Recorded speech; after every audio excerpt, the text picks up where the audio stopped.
Hello, this is Dr. Paul Cottrell, and I'm going to be going over the updates of the Israeli war and all the crazy social stuff that's going on due to the war. I'm recording this on November 7th. It's before 9 o'clock, so it's around 8:45 or so. Markets, the futures market's down for the Dow and the S&P 500 at this moment. And it looks like oil is also, some of the oil ETFs are trading down. All right, so let's go to Fox News and play their update. This is titled "Israeli Military Takes Over Hamas Stronghold in Northern Gaza." As you know from the video that I did yesterday morning and last night, the Israelis have bifurcated the Gaza Strip into north-south, and they're circling the city of Gaza, so Gaza City, and basically it's a chokehold, and they're just, they're bombarding it, and they're gonna clean out that whole northern bifurcation. There is some, my understanding is an infantry and a tank battalion is coming along the very tip, along the sea. There's a roadway there that they're coming in and taking that kind of like that northern flank of the city. Okay, so let's start.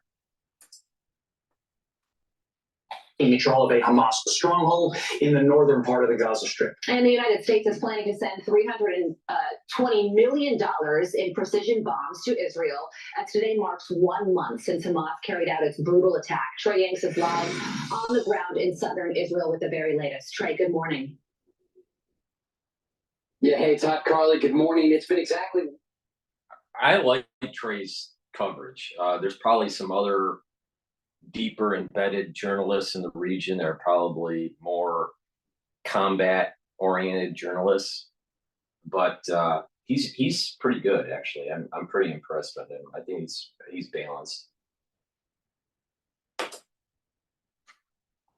Exactly 1 month since Hamas militants crossed into southern Israel, slaughtering around 1,400 people. Today, though, the Israelis are taking the fight back to Hamas.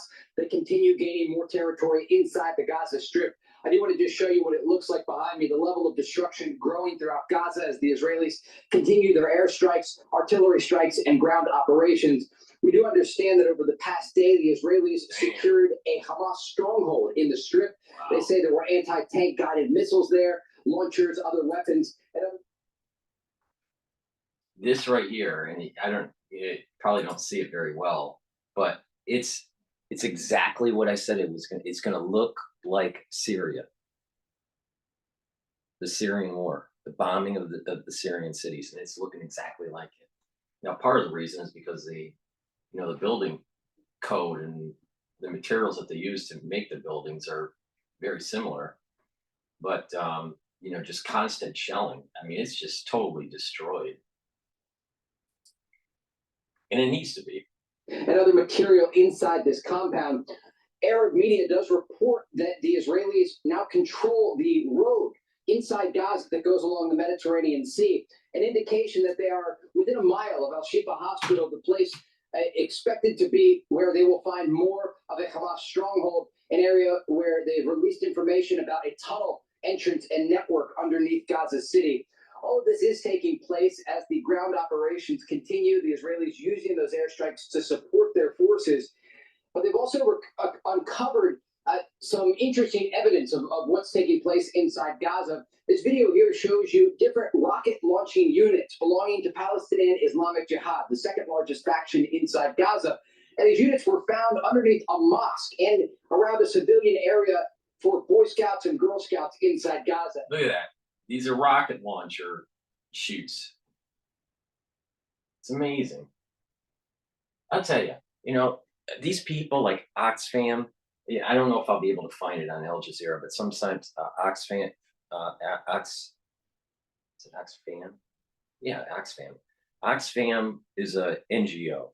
All right, a lot of people donate to try to help refugees and all this. A lot of people were donating to Oxfam during, the famine crisis in Africa, right? Well, Oxfam's involved in also helping the Palestinians. They always focus on how bad, how many children are dying, how many mothers are dying, all this. It's just that the Israelis are killing so many children. But Oxfam also promoted abortions. Oxfam, through their promotion of abortions, killed more children than anything that the Israelis have done in the last 70 years through the wars that they've had with the Palestinians, with the Egyptians, with the Syrians, with the Lebanese, and even with the Jordans. But Oxfam will ask you to donate to their cause to help the refugees and promote abortions. Gaza, and it just gives you a sense of how the battle inside is being fought from in civilian territory. I do want you to listen to Israeli Prime Minister Benjamin Netanyahu, who spoke with ABC News about the situation on the ground and the plans for Israel. As far as tactical little pauses, an hour here, an hour there, we've had them before. I suppose we'll check the circumstances in order to enable the goods, humanitarian goods, to come in, or hostages, individual hostages to leave. But I don't think there's going to be a general ceasefire. I think Fuck yeah. The question of a ceasefire, the president himself has said that a ceasefire would be a surrender to Hamas. Damn straight. Try to help civilians the best you can. Try to get them to evacuate, but don't slow the war and fucking kill Hamas, kill Hezbollah, and knock out Iran. This half war shit is what got us to this point. No ceasefire. That's the position of the Israelis. They are starting to allow more humanitarian aid to get into the Strip. They're facing new pressure from the United States and to others to let that aid in and let more civilians get south of Gaza City, where much of the action and battles are taking place. We do know today that more civilians have been able to go on the Saladin road that cuts through the Gaza Strip. The Israelis are facilitating that corridor to get more civilians out. Guys? Mark my words. Watch. Because they've bifurcated the north, they're chokeholding Hamas. They're going to kill Hamas. Every single one of those fucking Hamas fighters are going to be fucking dead. All right. But this is the beginnings of them decapitating the government of Palestine, and Israel is going to be the police of the Gaza Strip until the Palestinian. That's probably going to be years until the Palestinians can do self-governance. Mark my words on this. The Israelis are going in, and they will turn that into a police state. Yeah, and Trey, over the weekend, Secretary of State Antony Blinken, who's in Tokyo right now meeting with G7 leaders, but he met with Palestinian Authority. And then the other key point here is there's a lot of tech. There is a lot of tech coming out of Tel Aviv, all right, especially in terms of intelligence tech. Using AI and metadata and all this, right? So this is going to usher in another level of security, to stabilize the region. But these companies are going to sell this technology to municipalities in the United States. This, even though it seems tangential and a little bit farsighted, all right, and what I'm going to be saying, this is coming to America through the technology that Israelis are going to be developing and have developed for the policing of the Gaza Strip. And so as our cities become lawless because of the ultra-liberal and letting the BLM movement take over and all this stuff, all right, municipalities are going to be buying this tech to surveil our citizens, to surveil our cities. And here's again where we're all at fault and God is punishing all of us. This 1984 that's going to be happening in Gaza is coming to a city in the United States because it's becoming lawless, and the police are going to get technology that will move more like Minority Report.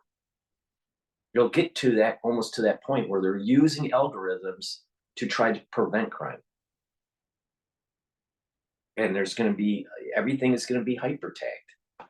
You know, there's going to be this metadata, meta tagging, right? And ultra surveillance. You already partially see it in London. You partially see it in New York.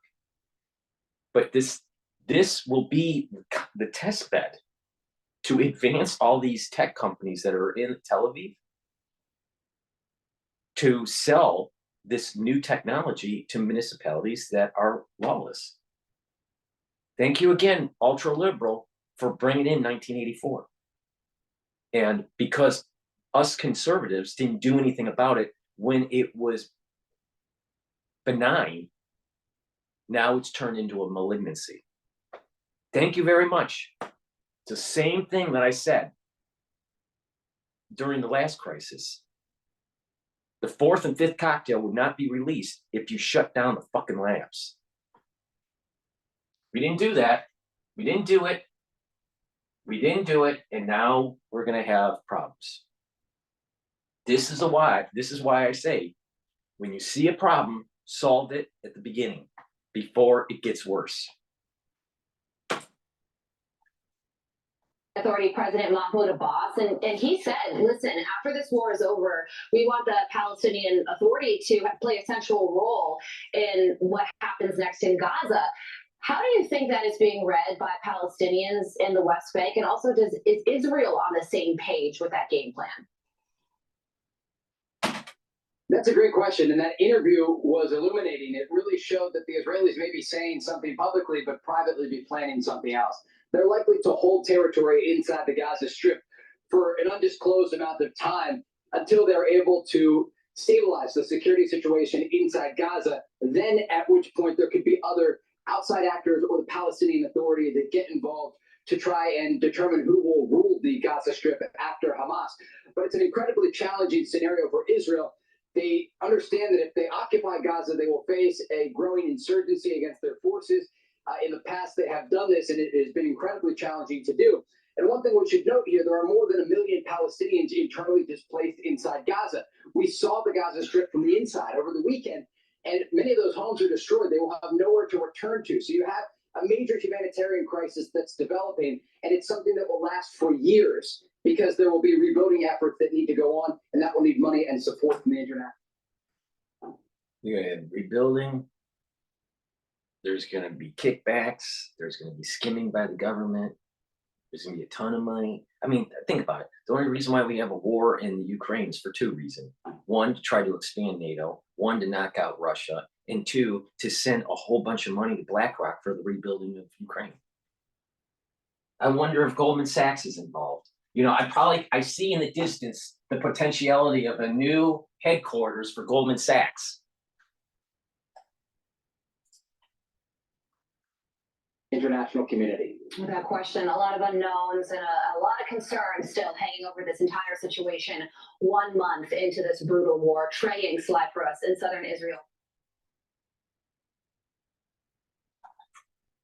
Call your doorbell camera company and cancel the subscription. This brand new subscription-free mini Wi-Fi camera. All right, so that's Fox. Now let's go to another Fox News. I don't just watch Fox, just for, as you know. I mean, I watch a ton of stuff, even Al Jazeera. Al Jazeera is down over here. I don't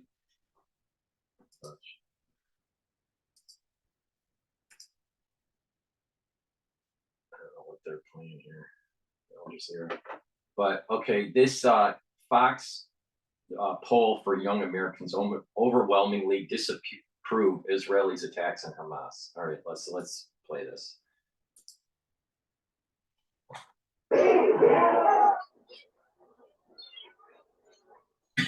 Say again. Say again. 1, 2, 3, 4. Occupation no more. Occupation no more. So that's just a sample of what's happening outside the White House over the weekend. Pro-Palestinian rallies. I would say spilling more over than 10% of the people that were in that crowd were having masks on. And it would, you know, these N95 masks. I mean, it's just these crazy liberals. I can't stand them. rallies spilling over from the college campus to the White House, and they were vocal. My next guest escaped Iran as a child with her mom, and she says most of the protesters are passionate and they are brainwashed, uneducated, and misguided. Dr. Sheila Nazarian joins me live now from California in Beverly Hills. And Doctor, good morning to you. Go ahead. I tell you what, before we get there, this is what Quinnipiac shows about those broken down by a demographic. If you are 65 or older, you approve of Israel's response by at least 59%. If you are between the ages of 18 and 34, you only approve of it by 32%. That number is cut in half. Can you explain why? Well, I think the reason for what I can explain why. You know why? Because Dr. Paul Cottrell is never wrong. Inexperience and GMO. And for what we're seeing in this disparity of ages and the young people actually, in some cases, supporting Hamas is a failure on our part to educate them on social media and in the classrooms. I think for far too long, we've been playing a very short game while pro-Hamas, pro-Islamist lobbying groups have been playing the long game by funding the Middle Eastern studies programs. I just saw Cornell was given $1.4 billion by Qatar. So naturally, This is a great point. Qatar's money, China's money in regional studies sets in motion a whole new generation that is more Middle Eastern or Asian centric. That we're apologetic as a Western culture, and that we should be more understanding to the Middle Eastern world and their Islamic jihad and their caliphate, and we should be a little bit more understanding for the expansionism of China. I mean, it's notorious at these universities, especially Harvard. It's amazing, and of course, these universities they don't care with them. They don't care because all they care about is their endowment. Because that president that is running the university and the board of directors, they focus on is what's the growing that endowment. They don't care about the long-term ramifications. so naturally we're seeing this age gap based off of what is being taught in the classrooms and what is being seen on social media, specifically TikTok. Okay, so you got a lot of celebs out there too, and I know you got strong feelings about them. Alicia, And the thing is that through this TikTok short video, I don't like doing short videos. I think that it dumbs down the population, and I think it dumbs down the message.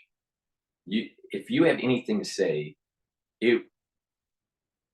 of importance, you can't say it in 30 seconds, right? It needs to be in long form because there's nuances. Because if it is important, that's why I do these long videos, because it's not just this, just saying something. There is a thought process behind it. There's a theoretical framework that you build off of. So long form is far better than this super short form TikTok stuff. And this TikTok stuff is made the population dumber. They don't read, and it's all visual. And what is happening, it's very quick. So what's happening is that you're slowly turning people. What?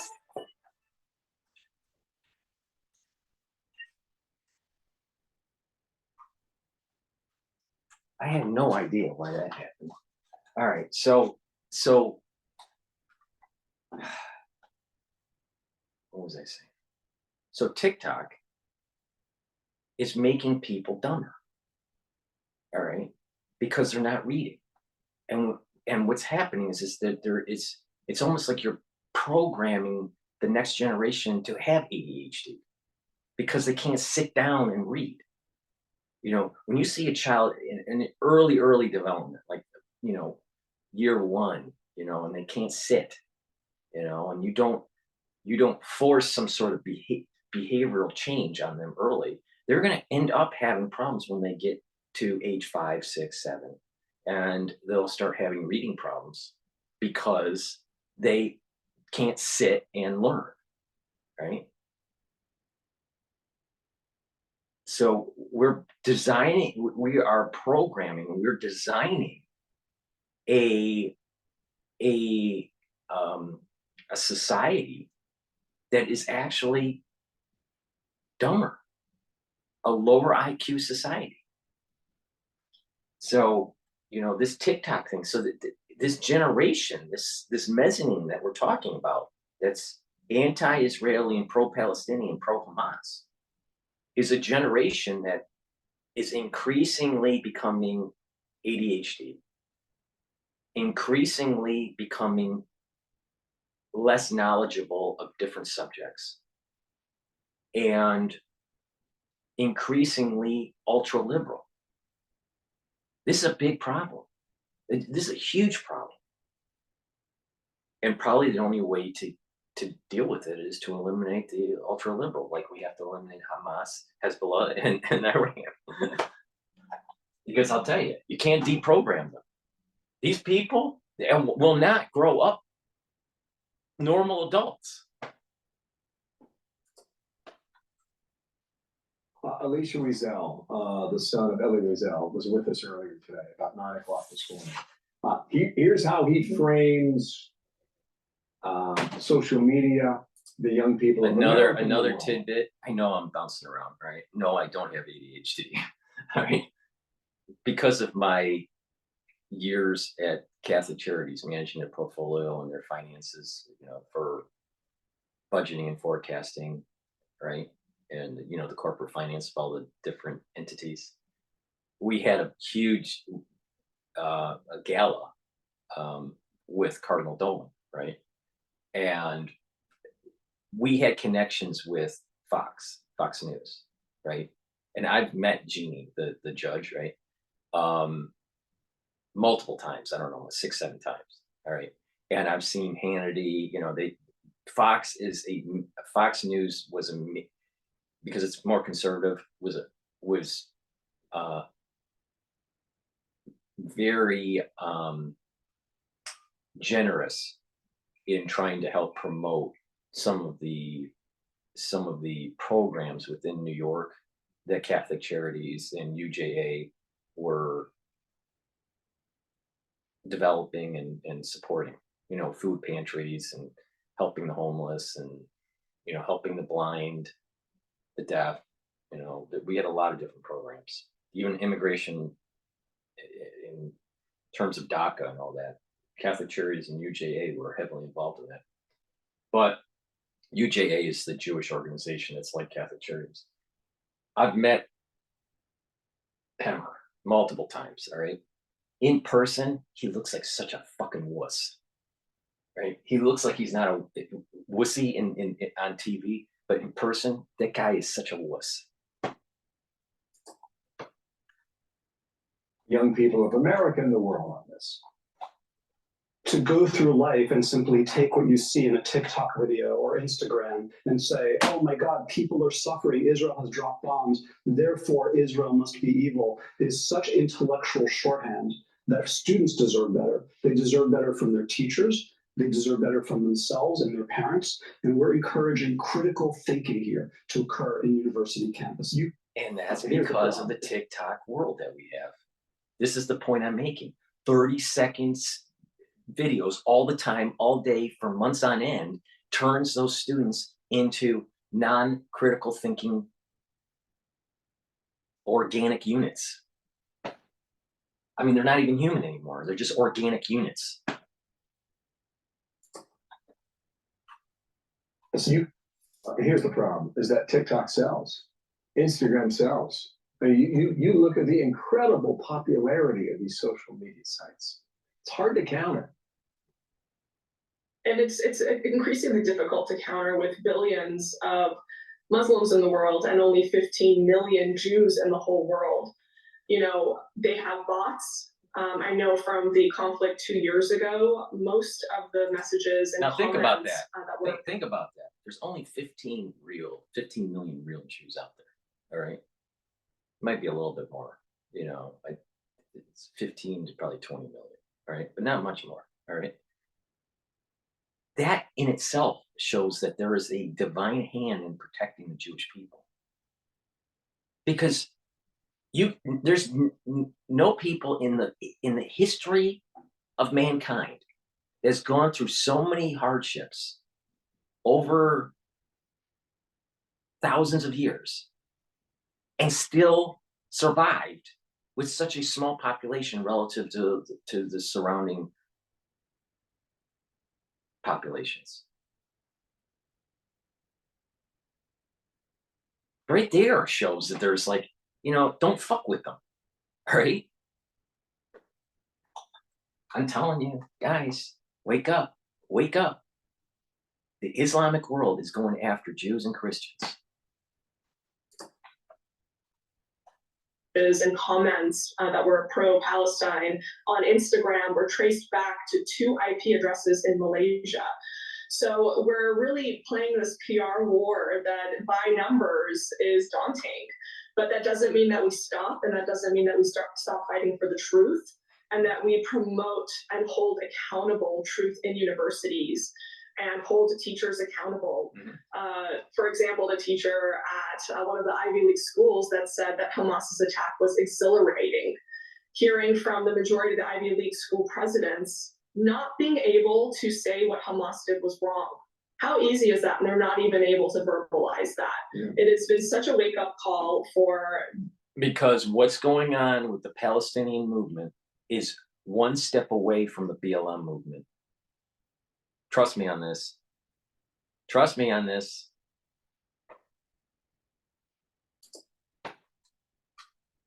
A wake-up call for Jews and patriots all over America.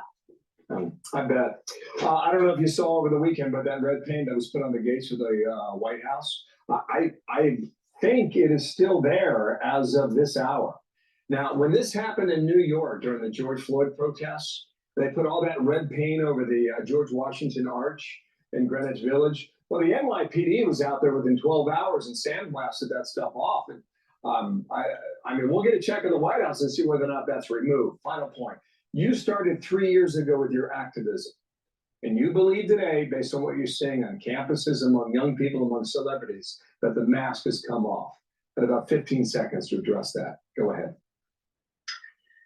Yeah, I think it's been a shock, especially for progressive Jews in America, to see that the Black Lives Matter that they marched with and the women's marches that in their roots had anti-Semitism from the beginning, that they sort of slid under the rug. I think it's been a huge wake-up call, especially for them, to see that these groups don't stand with them and have completely abandoned the Jewish cause. We'll see how. And there's 2 things to that. One, it's the snake eating its tail, like I've been saying for a week now, where the ultra-liberal is giving the opportunity to show the whole world on how biased they are in terms of being anti-Christian, being anti-Jewish, being anti-Israeli, being anti-American. They want to save the babies, but want to kill the babies. I can't understand that part of it. You know, they want to save the babies in Palestine, but they want to kill the babies in the womb. I don't understand that. That's not philosophically consistent. And it's also, God is also showing that the ultra liberal Jew, the progressive Jew, like she's saying, is just flat out wrong. The progressive Jew caused some of the problems that Israel has now. So they should have never aligned with these freaking ultra liberals. The Jewish people need to get more conservative. The Christian people need to get more conservative and realize that there's an enemy out there, and that is the ultra liberal. The Jewish cause. We'll see how and who answers the alarm. Doctor, thanks for coming on. Sheila Mazaria out of California. Thanks. Thank you.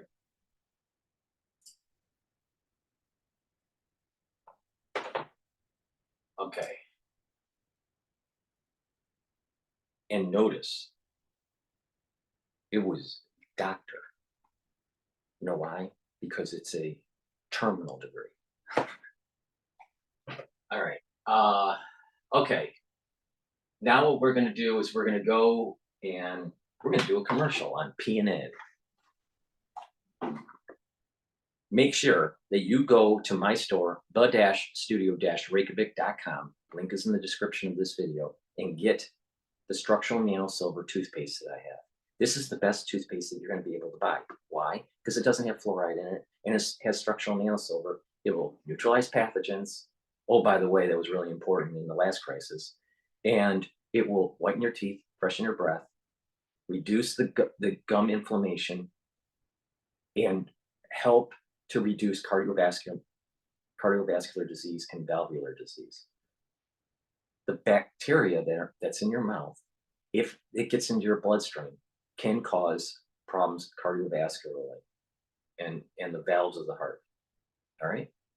So, and it's not the only way that you get cardiovascular disease, but poor oral hygiene or non-effective oral hygiene can give you problems for your heart.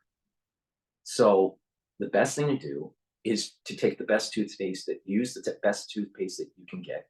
Go to my store, the-studio-reykjavik.com, and neutralize pathogens. Plaque is built up because of those pathogens. So you're reducing the plaque.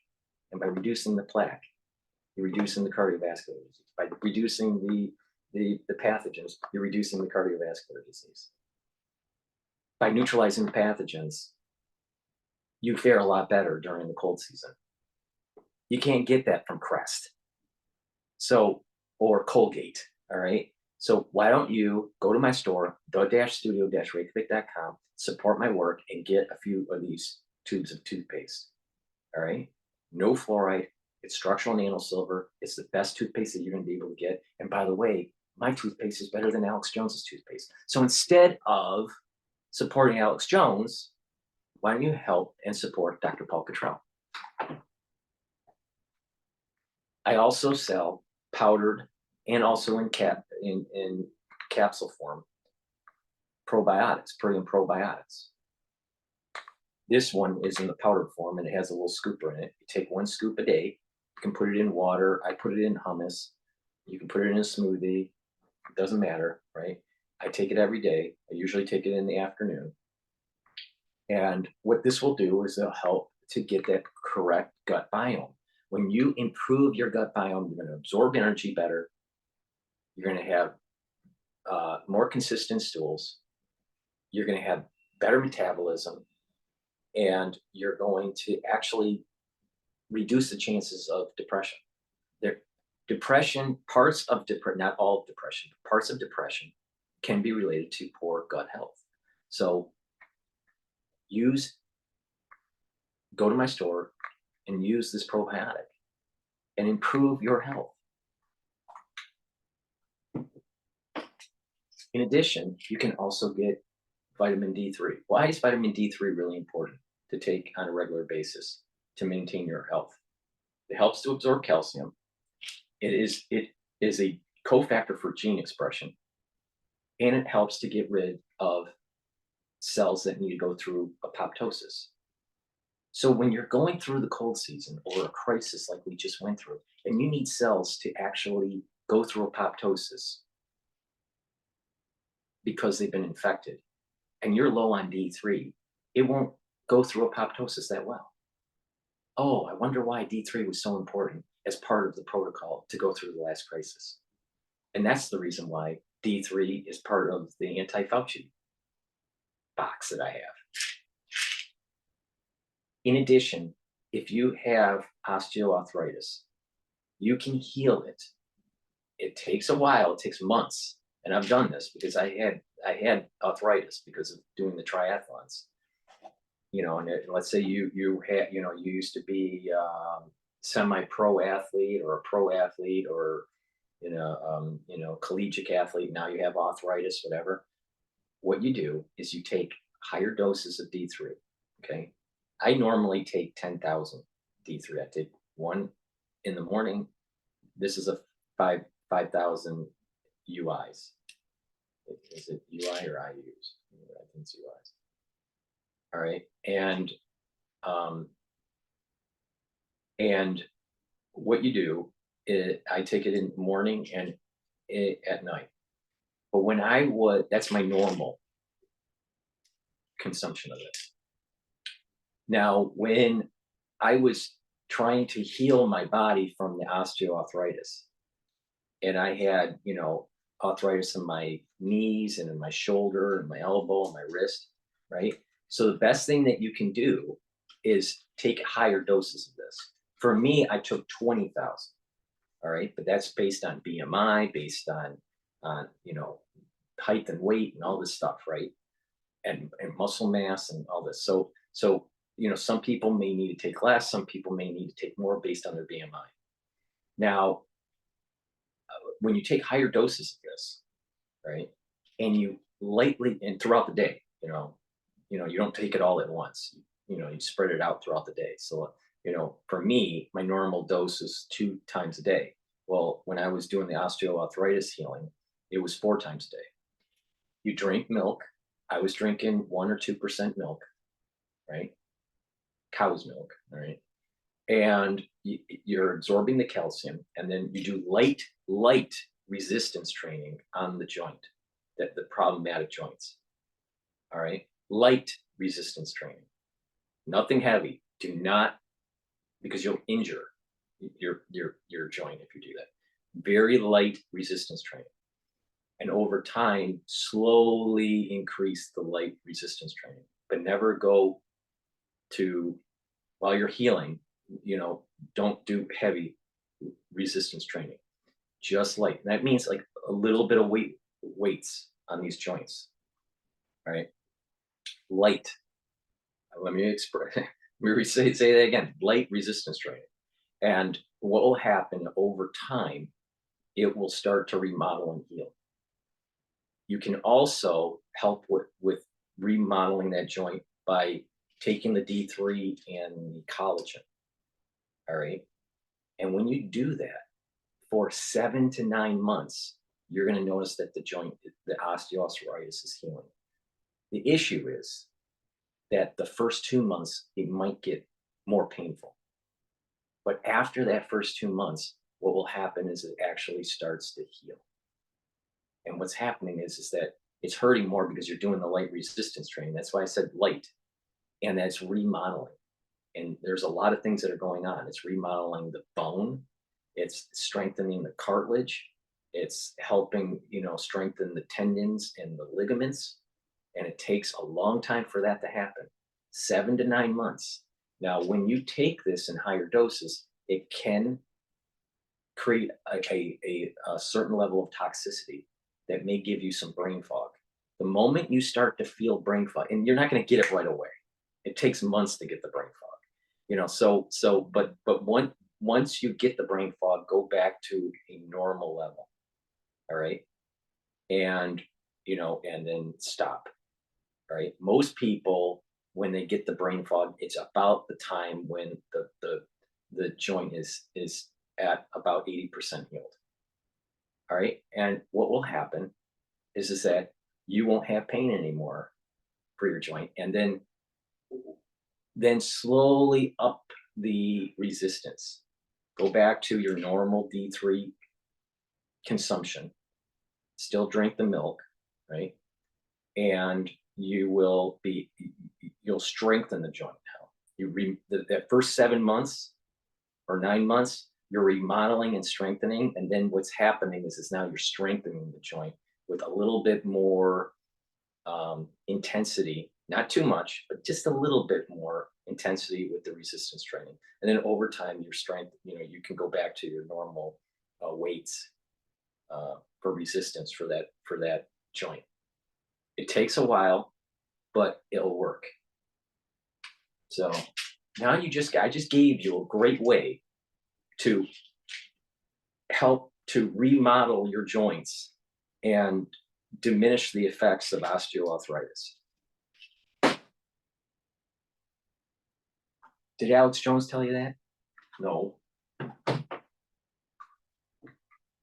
All right, back to our normal programming on PNN.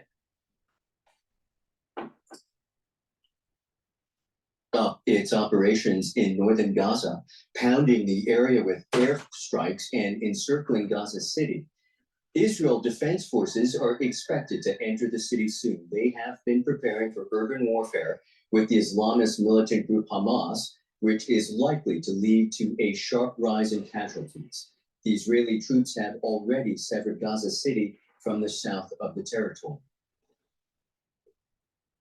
For more, I'm now joined by DW correspondent Ben Fajoulan, who is in Jerusalem. Ben, it is 1 month now since Hamas terrorists attacked Israel, murdered more than 1,400 people, and abducted more than 230 people to Gaza. How are Israelis remembering today? It's going to be a day of mixed feelings, a full day of remembrance with flags flying at half-mast right now. I'm just a stone's throw away from the gates to East Jerusalem, to the Old City, where there will be vigils held by Palestinians and Israelis together to remember all those who've died so far during this conflict. But I'm right in front of this reminds me of 9/11 with all the missing during 9/11 when they posted it on the gates and the fences around Ground Zero. And today is the 7th, so it's one month anniversary. Front of one of the vigils where people have been lighting candles just moments ago, and you can see the posters of those who were kidnapped. But as I say, there are also, this is going to be a day of mixed feelings. There are also going to be protests outside the entrance to the Knesset, the parliament. People are also angry about the government's response, also the government's performance leading up unto this time, the surveillance records of the government, and the fact that there were security lapses and that this happened at all. Security lapses, to say the least. Israeli Prime Minister Netanyahu has expressed openness, at least in theory, to tactical pauses. Can you tell us anything more about that? Well, the general mood here is also for no ceasefire, and Mr. Netanyahu has made that extremely clear. This talk of there being a temporary truce or a humanitarian pause is really only talk at the moment. There have been demands from Arab leaders for this, but until all hostages are returned, this is not going to be on the table as far as Mr. Netanyahu goes. In an interview, The thing is, even if they gave all the hostages back, it should not end. This is the problem with Israel. Half-war bullshit. You get the hostages, you still go full war. You don't get the hostages, you still go full war. It should not be a determining factor. If you can save the hostages, great. That's a bonus. But that should not be, the idea here is to eliminate Hamas, Hezbollah, and Iran. Or it'll only get worse and go unconventional. In an interview with the U.S. news network ABC, Netanyahu made significant comments about Gaza. Let's listen in. Those who don't want to continue the way of Hamas, it certainly is not. I think Israel will, an indefinite period, will have the overall security responsibility, because we've seen what happens when we don't have it. When we don't have that security responsibility, what we have is the eruption of Hamas terror on a scale that we couldn't imagine. Ben Netanyahu there saying the country will take responsibility over the Gaza Strip after destroying Hamas. What exactly does he mean? This is the most interesting development we've had in days as far as the political side of this debate goes. And it's the first time we've heard any sort of mention from Netanyahu about a plan the day after the war, that is, because there's been a lot of criticism as to Netanyahu's response, sending in these forces now in full force, but without a plan for what's going to happen afterwards. The Palestinian Authority, which is in a very weak position right now, has been suggested by U.S. Secretary of State Blinken to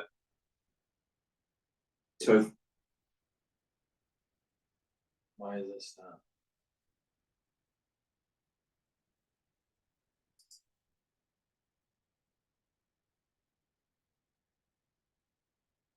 What happened?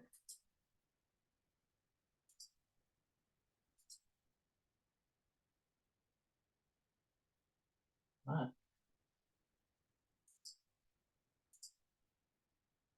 Unit they have, who are about to enter. So I can't really speculate on that.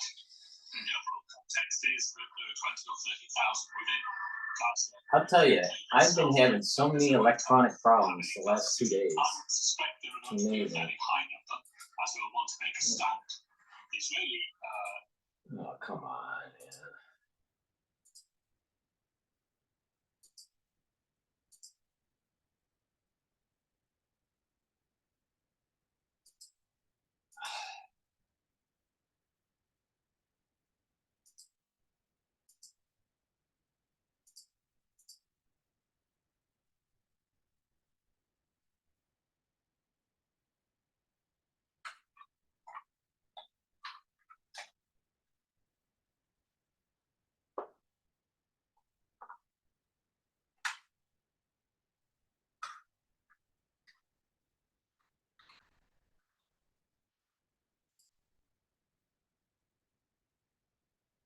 Yeah, I don't know why the speaker just died on me.